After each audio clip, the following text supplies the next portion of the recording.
समतावादी वो समाज कहाँ जहाँ नफरत दिल में पलती हो, बुद्ध भी नहीं जाते वहाँ जहाँ स्त्री कदम रखती हो।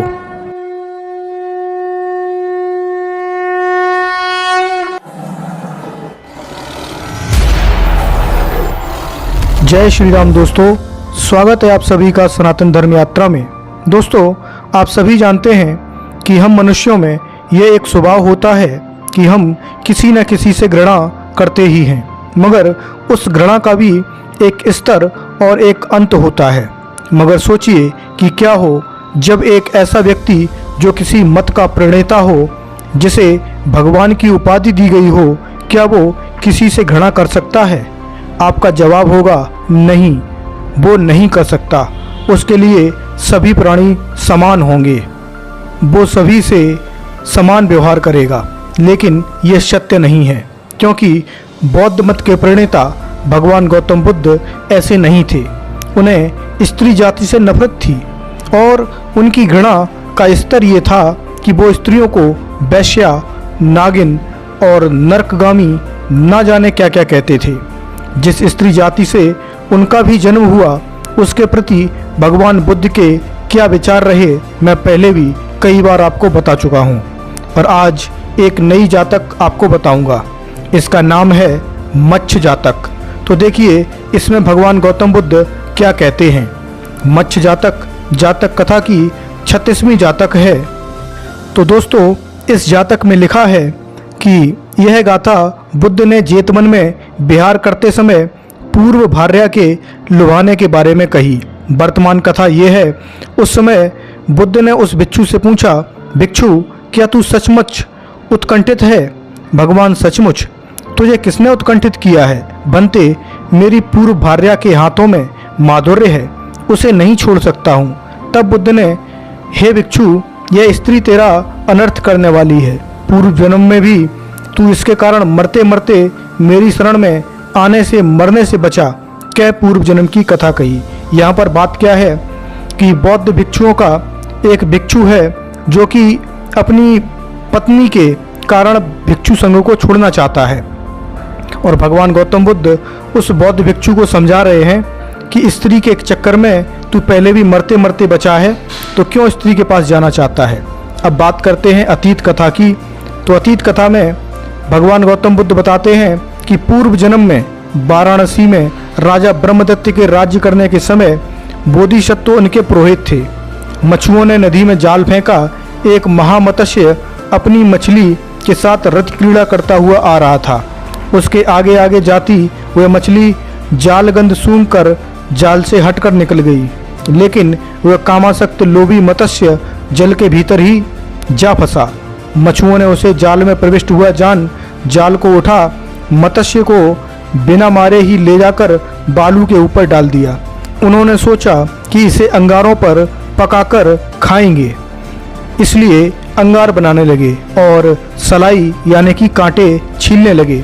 मत्स्य ने अंगार पर तपने का, कांटे से बिंधने का, वह अन्य कोई दुख मुझे पीड़ा नहीं देता, लेकिन वह जो मछली सोचेगी कि वह किसी दूसरी मछली के पास चला गया, उसी से मुझे दुख होता है, उसी से मुझे बाधा होती है।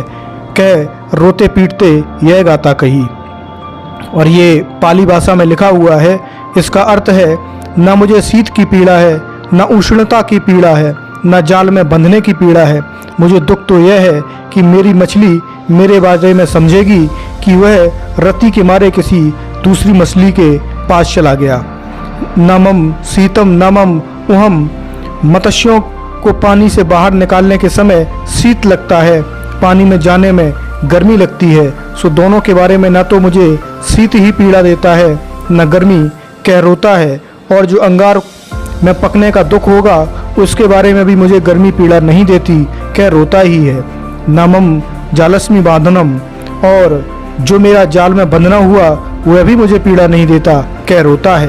यम चम मम आदिम का संक्षेपार्थ यह है कि वह मछली मेरे जाल में फंसने और इन मछुओं द्वारा पकड़ने जाने की बात न जानकर मुझे न देखती हुई सोचेगी कि यह मत्स्य कामरति के मारे अब दूसरी मछली के पास चला गया होगा। यह उसका मेरे प्रति बुरा भाव होना मुझे पीड़ा देता है।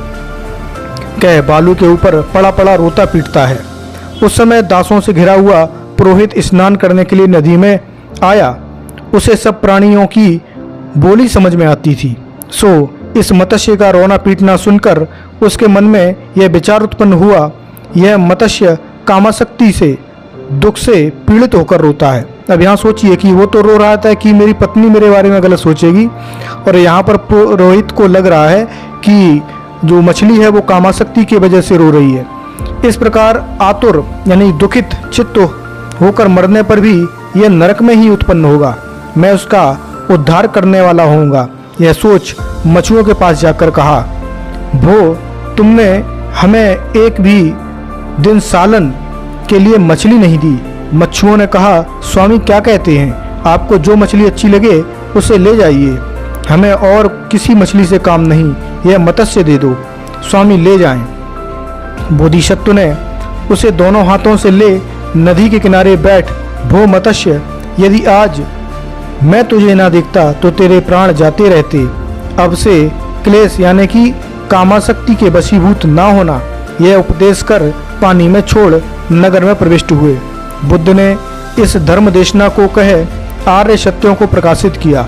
आर्य सत्यों का प्रकाशन समाप्त होने पर उत्कंठित भिक्षु सोतापत्ति फल में प्रतिष्ठित हुआ। बुद्ध ने भी मेल मिलाकर जातक का सारांश निकाल दिखाया।